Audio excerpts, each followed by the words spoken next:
वक्त में कुछ लम्हे कुछ महीने ऐसे होते हैं जो सिर्फ कैलेंडर पर तारीखें नहीं होते, बल्कि वो रूहानी दुनिया के दरवाजे होते हैं।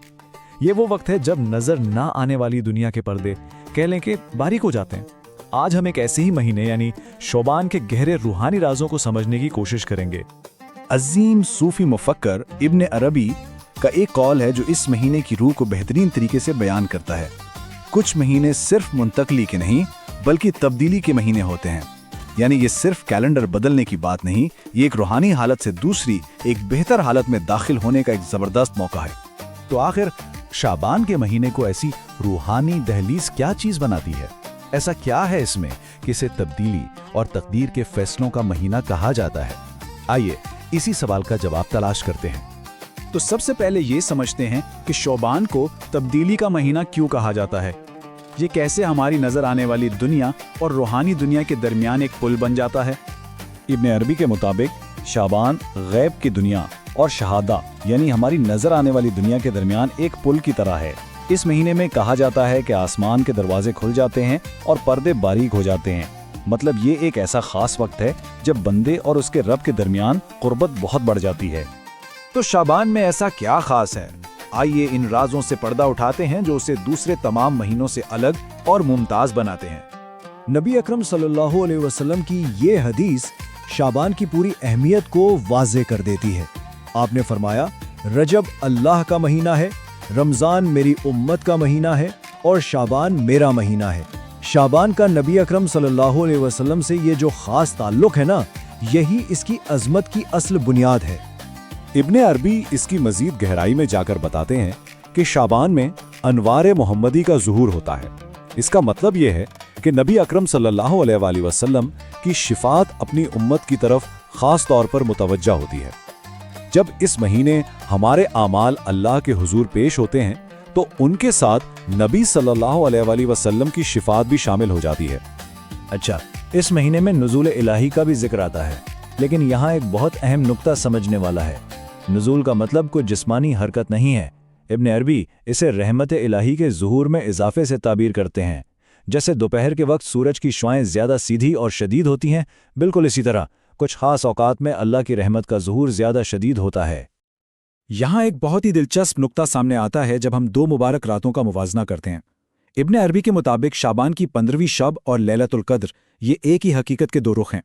15वीं शाबान की रात को सालाना तकदीरें लिखी जाती हैं, फैसले होते हैं, जबकि लैलतुल क़द्र में वही तयशुदा फैसले फरिश्तों के सुपुर्द कर दिए जाते हैं। गोया एक रात फैसला साजी की है तो दूसरी उस पर अमल दरामद की। आइए अब इस महीने की सबसे अहम रात पर तवज्जो मरकूज करते हैं, 15वीं शब, जिसे लैलतुल बरा यानी निजात की रात भी कहा जाता है। कुरान की सूरत दुखान हमें बताती है कि इस रात हर हिकमत वाले मामले को युफ्रक यानी अलग अलग कर दिया जाता है। आने वाले पूरे साल की तकदीरें लिखी जाती हैं। ये वो रात है जब दुआ और तौबा के जरिए अपनी तकदीर पर असरअंदाज होने का एक नायाब मौका मिलता है। अब ये जो जुदा करने का अमल है, इब्न अरबी के मुताबिक ये 3 सतहों पर होता है। सबसे पहले रिस्क की तकसीम होती है, उम्र, रोज़ी और हज जैसी चीज़ें। इसके बाद लोगों की अलहदगी होती है, जहां नेकोकारों और गुनाहगारों को उनके आमाल की बुनियाद पर अलग किया जाता है। और आखिर में बसीरत का इंकिशाफ होता है, जब गफलत का पर्दा हटता है और रूहानी नज़र तेज हो जाती है। और यहाँ इब्न अरबी एक और राज से पर्दा उठाते हैं। वो कहते हैं कि शाबान के महीने के जो फरिश्ते हैं वो मलाइकतुस सफ़ाहात हैं, यानी मुआफ़ी और बख्शिश के फरिश्ते। और इस महीने ख़ास तौर पर 15वीं रात को उनकी तादाद और सरगर्मी इतनी बढ़ जाती है कि तौबा करने वाले हर एक बंदे के लिए एक ख़ास फरिश्ता मुकर्रर कर दिया जाता है। तो ये तो हुई खुदाई अफ़ाल की बात। अब सवाल यह है कि इसमें हमारा क्या किरदार है। आइए इंसानी रद्द अमल और रूहानी पाकीज़गी के रास्ते पर बात करते हैं। इब्न अरबी इस रात लोगों को एक बहुत ही खूबसूरत मिसाल से 4 ग्रोहों में बांटते हैं। पहला ग्रोह गाफलों का है, जो दुनिया में गुम है। वो एक अजीम दावत के दरवाजे पर तो खड़े हैं लेकिन कभी अंदर दाखिल नहीं होते। दूसरा ग्रोह है दिखावा करने वालों का। वो दरवाजे से दाखिल तो होते हैं लेकिन तकब्बुर की वजह से मेज़ तक नहीं पहुंच पाते। तीसरा ग्रोह है मुखलिस इबादत गुजारों का। वो दावत से खाते पीते हैं और मुतमईन हो जाते हैं। और चौथा वो आरिफीन का ग्रोह हैं जिनके दिल पाक हैं। वो ना सिर्फ दावत से लुत्फ़अंदोज़ होते हैं बल्कि मेज़बान से गुफ्तगू भी करते हैं। लेकिन क्या कोई ऐसा भी है जो इस रात की रहमत से महरूम रह सकता है? जी हाँ, हदीस के मुताबिक दो तरह के लोग इस रहमत से महरूम रहते हैं। एक वो जो अल्लाह के साथ शिर्क करता है और दूसरा वो जो अपने दिल में किसी मोमिन भाई के लिए कीना, हसद या दुश्मनी रखता हो। ये बात फिर से दिल की सफाई की अहमियत को उजागर करती है। इस रूहानी तब्दीली को समझने के लिए इमाम गज़ाली की ज़िंदगी से बेहतर कोई मिसाल नहीं।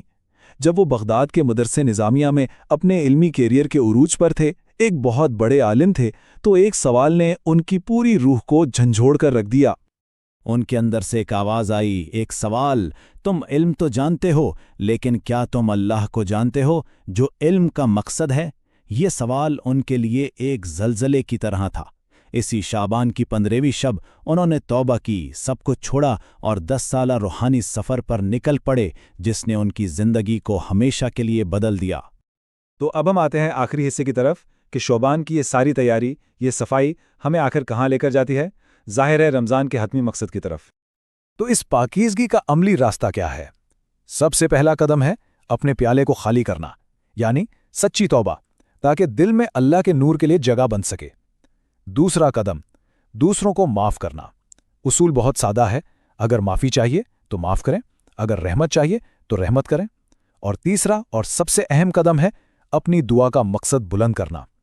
सिर्फ दुनिया या जन्नत नहीं, बल्कि असल मकसद यानी अल्लाह का कुर्ब मांगे।